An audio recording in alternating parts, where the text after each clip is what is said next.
Farmers have raised concerns over bureaucratic inefficiencies, corruption, and unprecedented delays in their attempts to access fertilizer. Despite these facts, NFSP appears to have followed the trend of previous subsidy programs and policy interventions, succumbing to implementation challenges that ought to have been foreseen and averted. Worse still, there are confirmed instances of fake fertilizer being sold to unsuspecting farmers, greatly jeopardizing farmers' outputs and income. The NFSP, which was rolled out as a source of relief for farmers, has now been reduced to a conduit for fraud to obtain money from unsuspecting farmers who suffer the brunt of unyielding investment in fake fertilizer.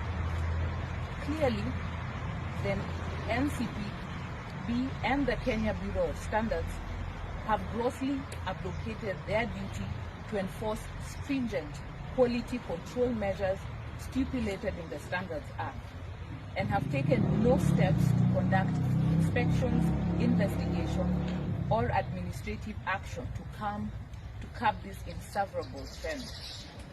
Further, frustration has resulted from severe delays in the delivery and distribution of this fertilizer by the NCPB. On the one hand, there are reports of late tendering and slow manufacturing processes by contracted suppliers. On the other hand, farmers have decried the transition from a voucher-based system to the distribution of fertilizers through the NCPB, which has led to inefficiencies in the distribution process. This retrogressive change has resulted in high transaction costs, longer queues for farmers, and created an enabling environment for corruption.